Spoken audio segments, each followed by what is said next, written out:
You never served a day in your life." He said it loudly, clearly, in front of everyone. His fingers were already moving toward my chest before I could process the words. And then, in one motion, in front of 31 people standing in his backyard on the 4th of July, Robert Hargrove reached out and ripped the service medal off my blouse. It made a sound, a small, clean snap. He held it up like evidence. "You bought this online," he said. "I looked it up. Anyone can buy one of these for $11.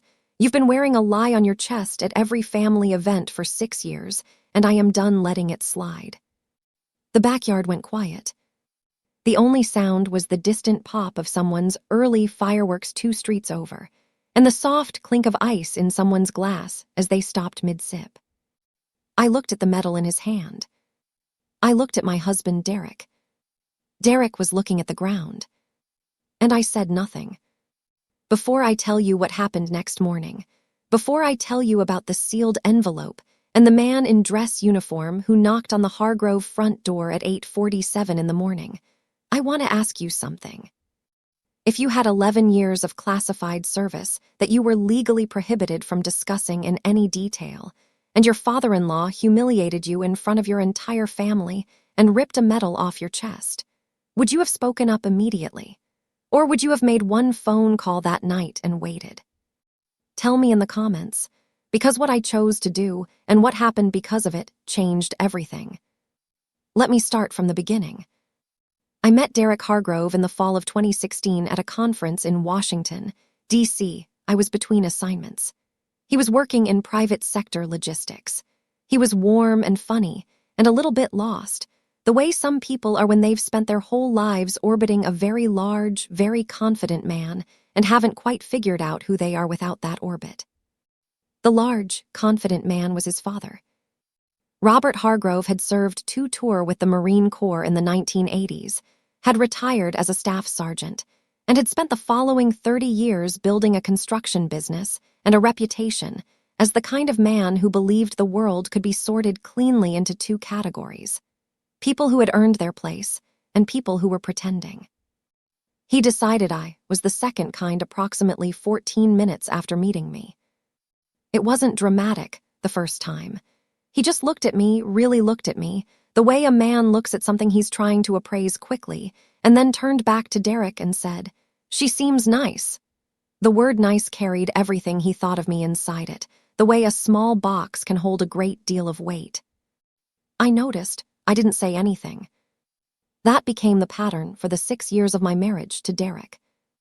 Robert would make a comment, a small one usually, nothing that could be easily called out without sounding thin-skinned or dramatic. He would mention his own service. He would reference the sacrifices of real veterans. He would talk about people who understood what it meant to give something of themselves, and every time he would glance at me just slightly, just enough.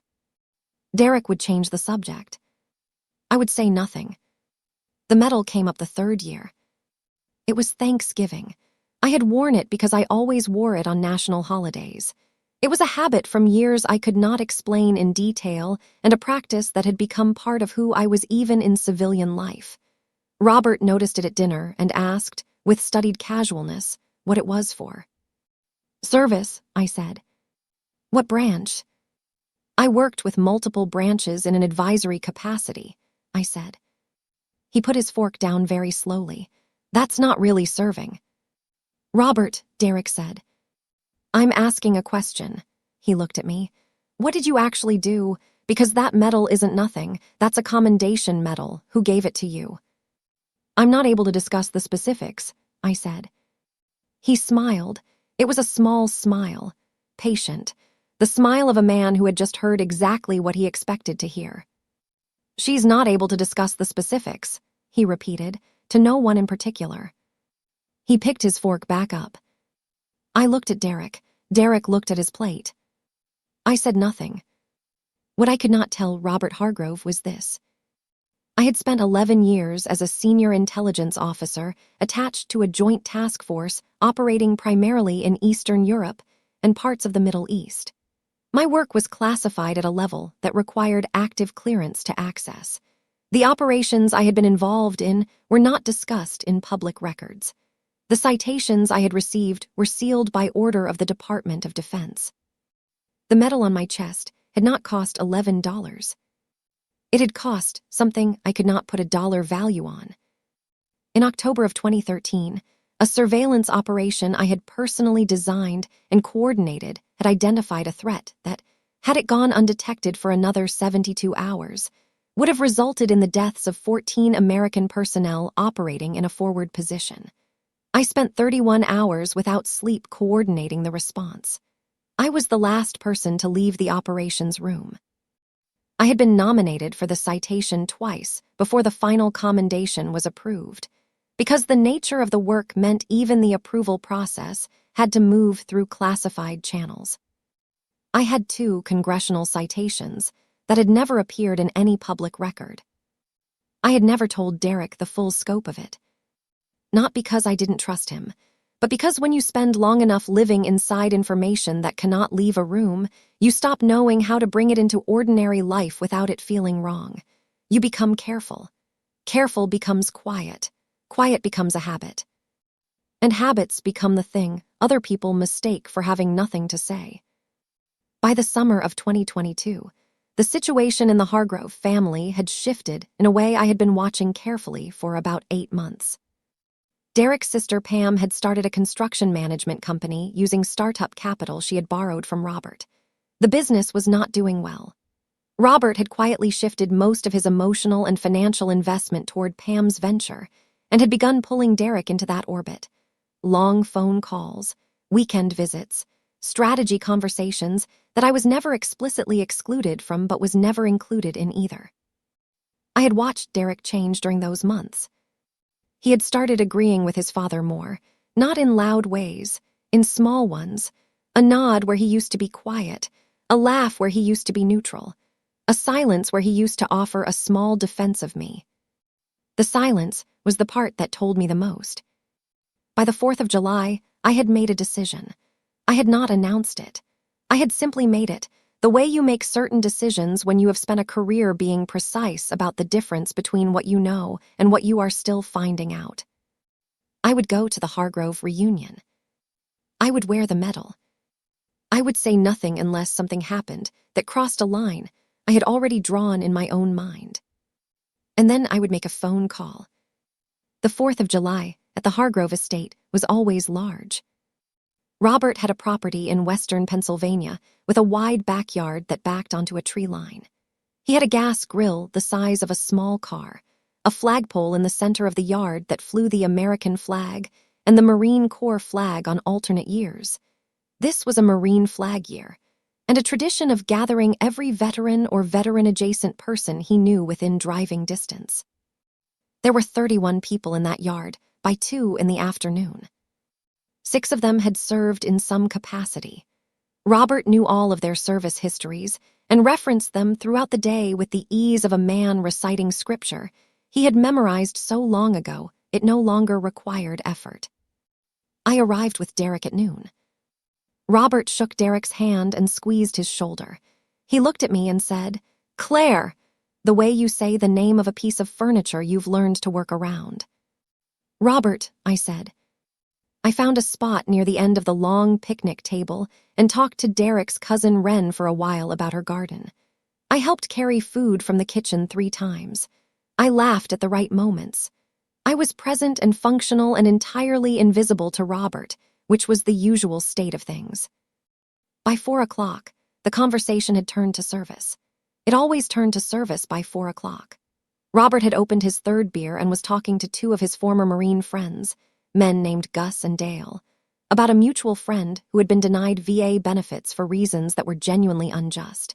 And the conversation had that particular energy that gatherings like this can get when real grievance mixes with beer and heat and patriotic music from a speaker on the porch. I was listening from the end of the table. I don't know exactly what made Robert's eyes land on me at that moment.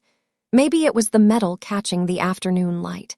Maybe it was just the accumulation of 6 years of private certainty finally wanting a public audience. He turned and looked at me. "Claire." Everyone at the table looked up. That medal you're wearing." I waited. "I looked it up," he said. He reached into the back pocket of his shorts and produced his phone. I could see the screen, a shopping website, a page with a photo of a medal that looked similar to mine. $11, free shipping. He put the phone down on the table and picked up his beer. "Anyone can buy one." "Robert," Derek's voice was quiet, not firm, just present the way a person can be present without taking up any space. Robert held up one hand. "I've been patient about this for 6 years.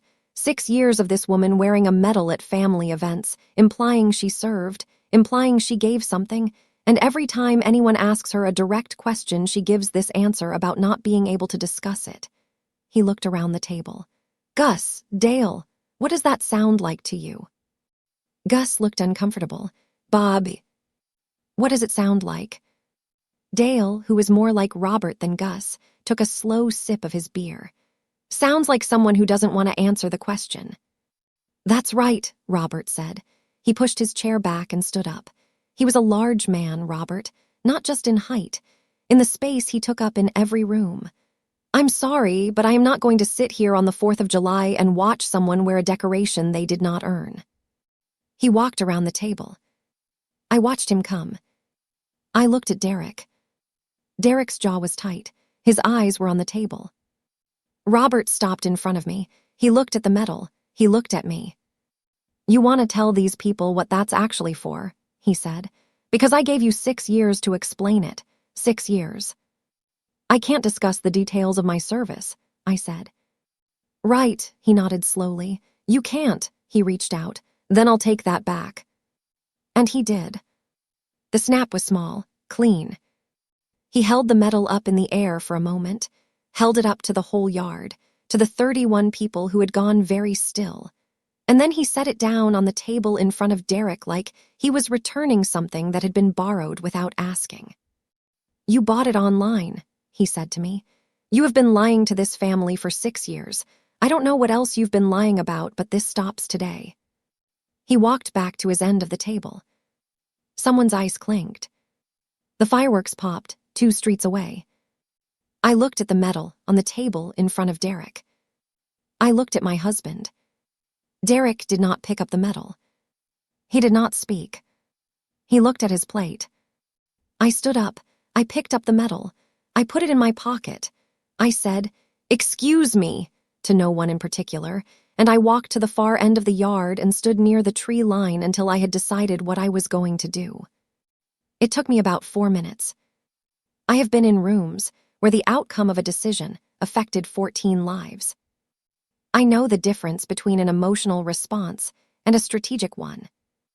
The emotional response would have been to turn around and explain, to raise my voice, to try to make 31 people understand something I was legally constrained from fully disclosing in the middle of a backyard in western Pennsylvania, to watch Robert Hargrove turn it into a debate, to watch Derek continue to study his plate. The strategic response was simpler. I took out my phone. I called a number I had not called in 4 years. It rang twice. "Webb," said the voice on the other end. "Marcus," I said, "it's Claire Donovan." A pause, then, "Claire, it's been a while." "It has," I said. "I need a favor." "Name it." I told him what had happened. I gave him the address. I told him I wasn't asking for anything dramatic, just the truth, delivered to the right person in the right way. There was a silence on the line. Then Marcus Webb said, "I'll be there by 9. I went back to the table. I ate a hot dog. I talked to Wren about her tomatoes. I watched the fireworks from the backyard with the rest of the family. Derek sat next to me and did not speak about what had happened. He put his hand near mine once, not quite touching, and then moved it away. Robert held court at the other end of the yard all evening, and if he was waiting for me to break or cry or leave, he waited in vain. I went to bed in the Hargroves' guest room at 11. I slept 6.5 hours. At 8:47 in the morning, the doorbell rang. I was already dressed. I was sitting at the kitchen table with a cup of coffee when I heard it. Pam answered the door. She had stayed the night too, in the room down the hall, and I heard her voice shift in a way voices shift when something has arrived that they were not prepared for. Can I help you? Colonel Marcus Webb, United States Army. I'm here to see Mr. Robert Hargrove. A pause. He's not up yet. That's all right, Marcus said. I'll wait. I heard Pam's footsteps go upstairs. I heard the knock on Robert's bedroom door. I heard the low rumble of Robert's voice and Pam's response, and then a silence, and then the footsteps coming back down. I wrapped both hands around my coffee cup. Robert came downstairs in 7 minutes. I know because I counted. He was dressed. He had made an effort. He came into the entryway and stopped when he saw Marcus Webb. Marcus was in full dress uniform. He was 56 years old, silver at the temples, straight as a rod, with a chest of decorations that represented more than 3 decades of service, and a posture that communicated very clearly that he had stood in significantly more difficult rooms than this one, and had not moved an inch. He was holding a sealed manila envelope with a Department of Defense emblem on the front. Robert looked at the uniform. Something moved across his face, an old reflex, a thing from the years when a uniform like that meant something specific and certain in his understanding of the world. Colonel, he said carefully. Mr. Hargrove, Marcus said, I understand you had some questions yesterday about the service record of Claire Donovan. Robert's eyes cut to the kitchen doorway, where I was now standing with my coffee. He looked back at Marcus. I asked her about her medal, Robert said. She couldn't give a straight answer. She couldn't give you the answer, Marcus said, because the answer is classified. He held out the envelope. I have authorization to share the portions that have been declassified for the purpose of this conversation. I'd like you to read it. Robert looked at the envelope. He did not take it immediately. Marcus held it steady. Robert took it. He broke the seal slowly. He unfolded the document inside. It was 3 pages. I knew what it said. I had read it once, years ago, in a different version, in a room that had required 3 forms of identification to enter. I watched Robert Hargrove read.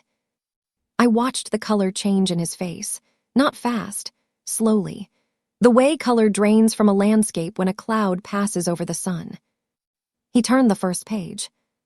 He turned the second. He read the 3rd page twice. Derek had come downstairs at some point. He was standing in the hallway in a t-shirt and sweatpants, barefoot, looking at his father. Pam was at the top of the stairs, one hand on the railing. Robert lowered the document. He looked at me. I looked back at him. It says, he began and then stopped. Marcus Webb spoke for him. Claire Donovan served for 11 years in a classified intelligence capacity attached to a joint task force, Marcus said. During that service, she was involved in 14 operations of significance. In October of 2013, she coordinated a surveillance and response operation that prevented a direct threat to 14 American personnel serving in a forward position. She received 2 congressional citations, both sealed, and the Commendation Medal you removed from her chest yesterday was awarded by order of the Department of Defense following a nomination that was reviewed at the highest level of her command. Robert's mouth was open slightly. Marcus continued. She could not tell you any of this, Mr. Hargrove, not because she had nothing to say, because she had taken an oath that required her not to say it, because the work she did was serious enough that the people above her in that chain of command determined the details needed to remain protected. That is not weakness. That is not deception. That is exactly the kind of discipline and service that you spent your career claiming to respect. The entryway was completely silent. Somewhere outside, a bird. Robert looked at the document in his hands. He looked at me. He opened his mouth. Claire, Marcus Webb turned to face me. And then, in the entryway of the Hargrove family home, in front of Robert and Derek and Pam, and the pale morning light coming through the front windows, Colonel Marcus Webb straightened to his full height, brought his right hand up, and stood at attention. He held the salute. For a long moment, no one breathed. I stood very still. I nodded once, The way you acknowledge something that does not require more words than that. Marcus lowered his hand.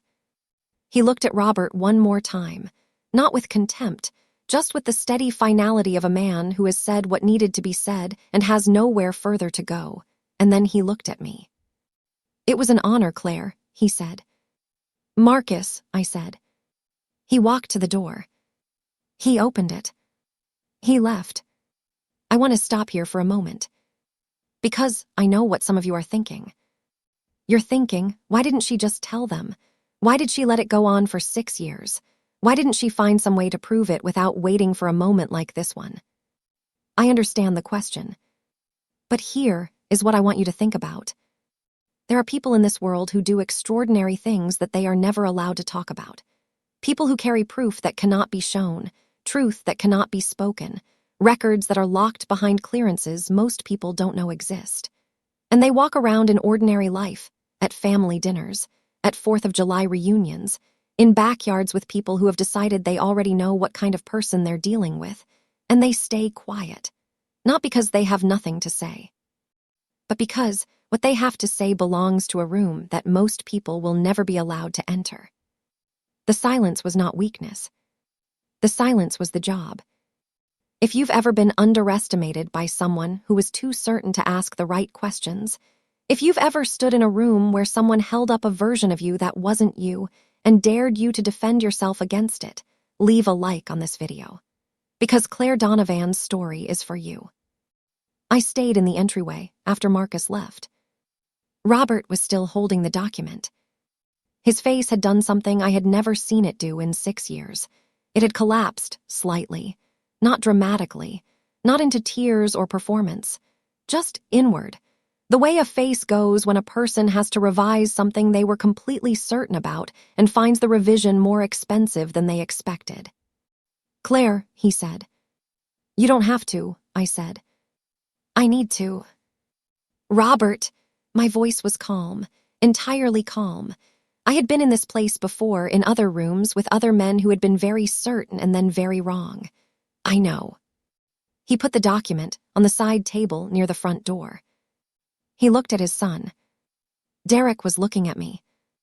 I had watched Derek change over 8 months. I had watched the orbit of his father pull him in the way gravity pulls things that don't have enough of their own to stay where they are.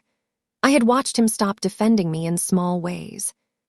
And I had watched each small way accumulate into the silence of last night. The silence of a man who looked at his plate while someone he was supposed to love was publicly humiliated. I knew Derek. I had loved Derek. But I had also spent 11 years studying the difference between a person who was momentarily lost and a person who had chosen to be somewhere other than beside you when it mattered. Last night, Derek had chosen. He hadn't said a word. He looked at me now with an expression I recognized, the expression of a person who understands that the cost of what they didn't do is about to come due. "Claire," he said. "Derek." "I should have." "Yes," I said, "you should have." He closed his eyes. I picked up my bag from the chair by the kitchen doorway where I had placed it that morning. I had packed it before I made the coffee, not because I had known exactly how the morning would go, but because I had spent enough time operating in uncertain conditions to know the value of being ready for the version of events where you need to leave quickly. I looked at the room. Robert at the door, smaller than he had been yesterday. Pam at the top of the stairs, one hand still on the railing. Derek in the hallway, bare feet on the floor, looking at me with the expression of a person watching something they cannot stop from leaving. I looked at them all. I said, "Thank you for the hospitality." And I walked out the front door. I drove for 2 hours before I stopped. There was a diner off the interstate, the kind with red vinyl booths and a coffee that came in a pot that had been sitting on the burner slightly too long. And I sat in a booth by the window and ordered eggs and toast and ate them slowly and watched the morning traffic on the highway. My phone buzzed several times. Derek. Then Robert. Then Derek again. Then Pam. I turned the phone face down and finished my eggs. I thought about the metal which was in my jacket pocket. I took it out and put it on the table beside my coffee cup and looked at it while I ate. It was small, heavier than it looked. The kind of object that accumulates weight not from what it is made of, but from what it represents. 14 people. 31 hours. A room in a building I cannot name, in a city I cannot specify, in a night that had been longer than most nights I had experienced before or since. I had not saved those 14 people alone. That was never how it worked. But I had been the person in the chair at the center of that room, the person whose call had gone one way instead of another, and the 14 people had come home, and I had come home, and the medal had come with me. I had worn it because it was mine. I had not explained it because it was not explainable.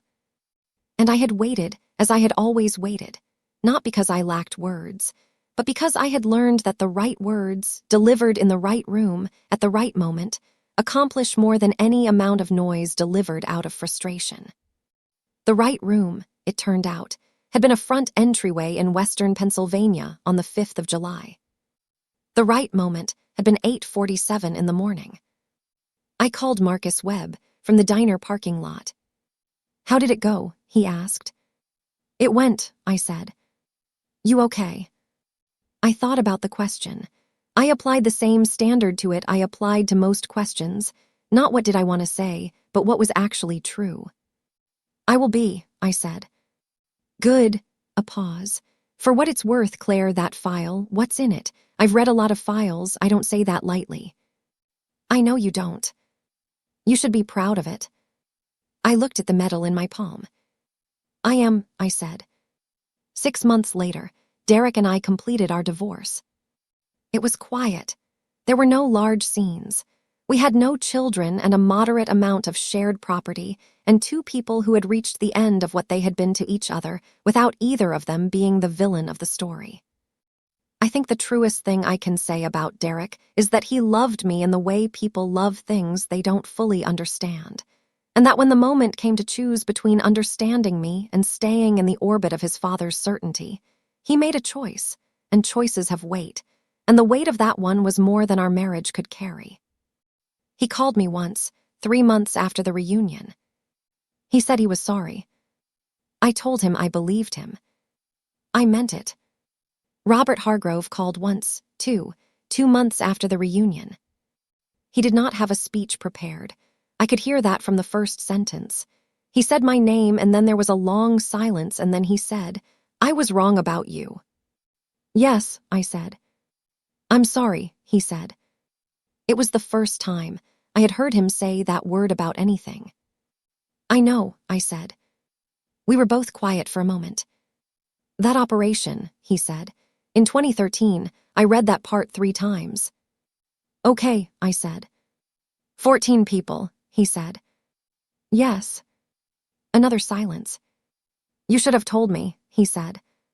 And there it was, even now, even after everything, the instinct of a man who believed the answer to any problem was more information, more disclosure, more talking. "Robert," I said, "I took an oath." He was quiet. "I took an oath," I said again, more gently, "before I ever took a thing from you, and I kept it. That's what service looks like sometimes. It looks like silence.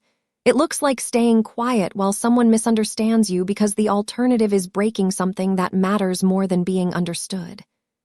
He didn't answer immediately. When he did, his voice was different, quieter, heavier. "I understand," he said. I think he did, maybe for the first time. "I want to tell you the last thing. The medal is on my desk now, in my apartment. I don't wear it to family events anymore, because there are no family events anymore, not those ones. But it sits on the corner of my desk, and sometimes when I'm working late, I look at it. I think about the 31 hours. I think about 14 people who went home. I think about an entryway in western Pennsylvania, and a colonel in dress uniform standing at attention in the morning light. And I think about something Marcus said to me once, years ago, when we were both still active, and I was still new enough to the work that the weight of the secrecy sometimes felt heavier than it does now. He said, The thing about doing work that no one can know about is that you have to be okay with who you are in the absence of anyone else's knowledge of it. You have to be enough for yourself, because the work doesn't come with applause. It comes with an oath. I have thought about that many times. In rooms where I was underestimated. At dinner tables where I was dismissed. In a backyard on the 4th of July, where a man ripped a medal off my chest and held it up as evidence of a lie. I kept the oath. I kept it so long and so completely that some people mistook it for having nothing to say. But the thing about silence is this: it is not empty. It is not defeat. It is not the absence of something. Sometimes it is the presence of something so important, so carefully held, so precisely protected, that you simply cannot give it to a room that isn't ready for it. And sometimes, if you wait long enough, if you make one right phone call, if you stand still in the right entryway at the right moment, the room gets ready. And then the colonel walks through the door. And everything that was silent finally speaks. If this story meant something to you, if you've ever been the quietest person in a room full of people who were wrong about you, subscribe to Silent Revenge Stories. Every story here is for you. For the ones who held proof when others held assumptions. For the ones who stayed quiet when staying quiet was the hardest and most important thing they could do. Silence is not weakness. Sometimes it is evidence, waiting for the right room. Leave a comment and tell me, have you ever had to stay quiet about something that mattered, and did the truth eventually speak for itself? I'll be reading every single one.